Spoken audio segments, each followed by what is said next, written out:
Avec l'Académie de Versailles, on a lancé un projet expérimental à destination de 3 écoles pour creuser la notion de création numérique avec les élèves. Tout commence par la visite à l'Atelier de Lumière, qui met à l'honneur chaque année une exposition différente. Donc, cette année, par exemple, c'est l'Égypte. Les élèves suivent ensuite un parcours sur plusieurs mois où des artistes vont intervenir dans les classes pour des ateliers autour de la création numérique. Ça peut aller du stop motion à la musique assistée par ordinateur ou encore à la danse avec des robots. C'est jamais fait dans le cadre de l'école parce qu'on n'a pas les moyens de le faire. Et c'est vrai que le fait d'avoir la Fondation Culture pour Enfants, ça leur permet de pouvoir découvrir d'autres choses et ça leur sort du quotidien. L'idée, c'est de transmettre ce qu'on sait aux jeunes à travers le stop motion, parce que c'est une porte d'entrée vraiment intéressante vers le monde du audiovisuel.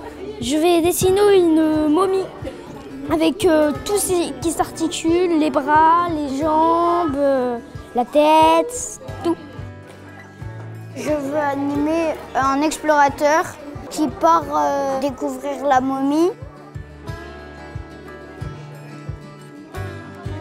J'ai fait un crocodile et il faut 24 photos pour faire un film. Et voilà, on a fini. Moi, je pense même que dès petits, comme ça peut leur ouvrir des perspectives sur un futur métier dans le graphisme ou pourquoi pas dans le cinéma, les dessins animés. On les met devant une session Ableton Live et on leur demande tout simplement de composer des rythmes, de composer des lignes mélodiques et des accords et d'en faire un petit bout de chanson. On a créé notre propre musique. C'est le prof qui a enregistré nos bruits qu'on a créés grâce à des jouets et comme ça on les a remixés. On a rajouté un peu des trucs qui font du bruit, genre des coquillages. J'ai jamais fait de la musique comme ça. Je suis très contente d'en faire. On est trop fiers. Comme on travaille en équipe, ça devient de plus en plus joli, c'est mieux. Et là encore, ce qui est bien avec les enfants, c'est qu'on a un effet immédiat. En quelques minutes, ils voient tout de suite le résultat de leur travail. C'est un programme qui se fait sur la durée, qui permet d'infuser dans l'esprit des enfants quelque chose de durable et d'étayer en cours les visites au musée. Donc je pense que ça leur est profitable.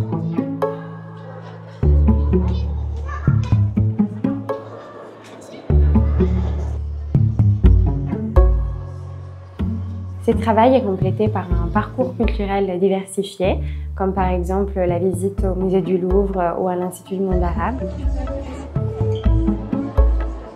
J'ai bien aimé les pharaons, les sculptures et j'ai surtout bien aimé les sarcophages.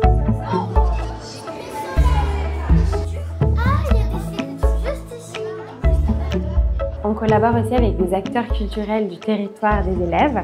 Et ça permet de découvrir des lieux qui sont sur leur territoire mais qu'ils ne connaissaient pas forcément avant. Dans ma vie, c'est la meilleure visite que j'ai pu faire. C'était super, j'ai appris plein de choses avec mes amis. C'était un très bon moment. J'ai bien aimé la visite, je pense que mes camarades aussi. Pour moi, c'est une grande découverte. Le projet se termine avec la restitution, qui est le moment où les enfants voient leur création sur les murs de l'Atelier de Lumière. Et c'est un moment qui est très valorisant et très fort pour eux.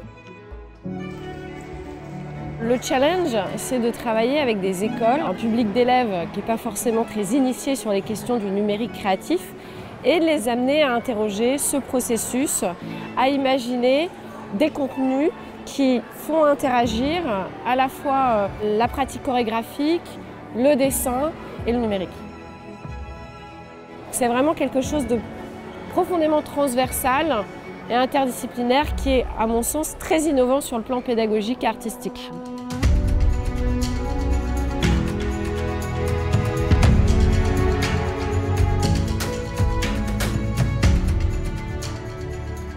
Ce qui se joue aussi dans le cadre de la restitution, c'est la valorisation du travail de l'élève. C'est-à-dire que pour eux, c'est un honneur de présenter leur travail dans cet écrin extraordinaire, de le voir mis en valeur et animé sur ces murs. Je crois que la petite graine que nous essayons toujours de semer en matière d'éducation artistique et culturelle est bien là. Je n'ai aucun doute sur le désir de culture de ces élèves-là et sur leur volonté de poursuivre l'expérience autrement.